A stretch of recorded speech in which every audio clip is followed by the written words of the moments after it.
8ই December 1941 Rangoon.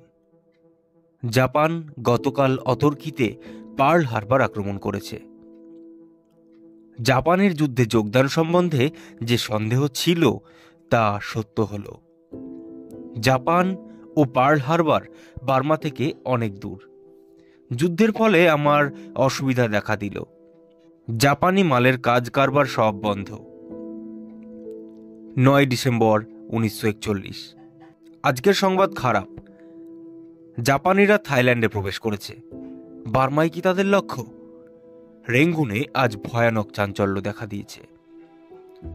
ভারতীয়দের মধ্যে যেন একটা ভীষণ আতঙ্কের ভাব। জাহাজ কোম্পানির অফিসের সামনে জনসমুদ্র। সকলে টিকিট কিনতে চায়। আমার অফিসের কেরানি নায়ার নোটিশ দিল, জাহাজে জায়গা পেলেই এবং টিকিট মিললেই সে দেশে ফিরে যাবে। বাজারে অনেক টাকা বাকি পড়েছে। সে হঠাৎ চলে গেলে এসব টাকা আদায় কি করবে? নায়ার বলল, প্রাণ আগে, আপনার টাকার আদায়ের জন্য তো আমি আর মরতে পারবো না। 18 ডিসেম্বর 1941 কেদা ও পেনাংয়ের পতন হয়েছে। জাপানিদের লক্ষ্য সম্ভবত সিঙ্গাপুর, বার্মা নয়। সিঙ্গাপুর দুর্ভেদ্য বন্দর। জাপানিদের সাধ্য নয় তা দখল করা। রেঙ্গুন আক্রান্ত হবার আশঙ্কার ভার মন থেকে অনেকটা নেমে গেল। 23 ডিসেম্বর 1941 সাইরেনের শব্দ শোনা গেল। নিশ্চয়ই সতর্ক করার মহড়া। কি বিশ্রী শব্দ! মনে হচ্ছে যেন লক্ষ লক্ষ পুত্র শোকাতুর জননী একসঙ্গে আর্তনাদ করছে। বাতাসকে কেটে কেটে সেই করুণ সুর চারদিকে ছেয়ে ফেলেছে। সাইরেন কিছুক্ষণ কাতরিয়ে কাতরিয়ে কেঁদে চুপ করল। রাস্তার যানবাহন, লোক, যান চলাচল সব কখন থেমে গেছে। চারিদিকে ফের একটা গমগমে ভাব। একটু পরেই কানে এলো এরোপ্লেনের শব্দ, কিন্তু যেন অন্য ধরনের, যেন অসংখ্য ভীমরুল একসঙ্গে গুঞ্জন করে উড়ছে। জানলা থেকে দেখলাম প্রায় 35-36 খানা এরোপ্লেন ঝাঁক বেঁধে যাচ্ছে অনেক উঁচুতে। দূরে স্তত্র আকাশের পটে এক ঝলক আলো বিদ্যুতের তরবারির মতো ঝলসে উঠল। সঙ্গে সঙ্গে বাতাসের বুক চিরে একটা শব্দ হলো। তারপরেই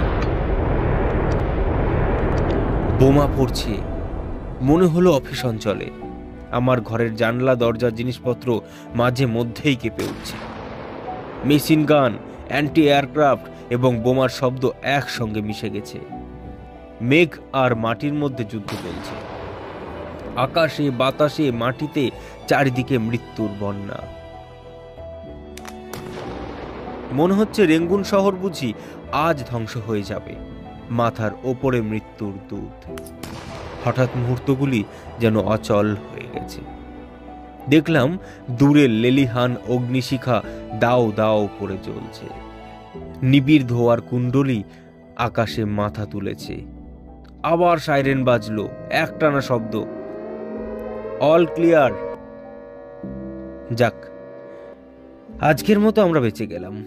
বোমার শব্দের তুলনায় বাড়িঘরের ক্ষতি বেশ হয়নি, কিন্তু অফিস অঞ্চলের রাস্তায় অনেক লোক মরেছে। শেল্টার গ্রহণ না করাই তার কারণ। রামকৃষ্ণ মিশনের স্বামী শ্যামানন্দের কাছে শুনলাম যে রামকৃষ্ণ সেবাশ্রমের 2টি পাকা বাড়ি ছাড়া অন্যান্য সমস্ত ঘরই নষ্ট হয়েছে। পাকা বাড়ির একতলায় থাকলে এই বোমা থেকে অনেকটাই নিরাপদে থাকা যায়।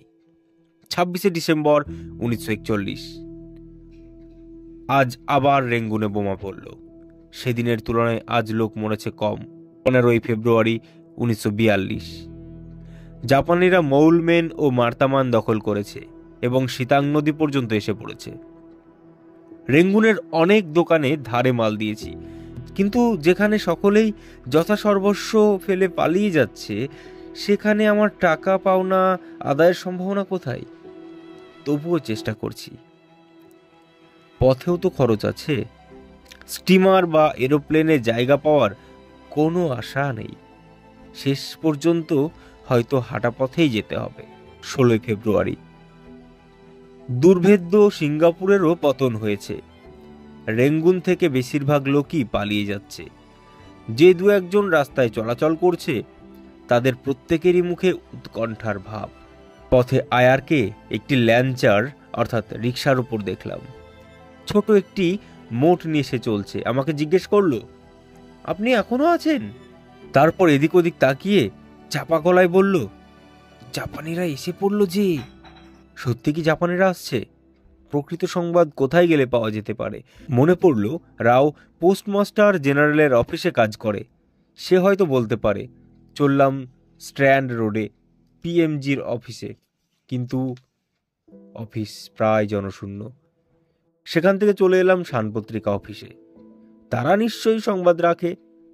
4 দিন কাউকে কোনো সংবাদপত্র বিক্রি করতে দেখিনি। শান হল বার্মার সব থেকে প্রতিপত্তিশালী দৈনিক সংবাদপত্র। অফিসে গিয়ে দেখলাম তালা বন্ধ। পথে ল্যাঞ্চার অর্থাৎ একটিও রিক্সাও নেই।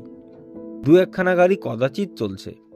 1 কাপ চা হলে ভালো হতো, কিন্তু একটি দোকানও খোলা দেখলাম না।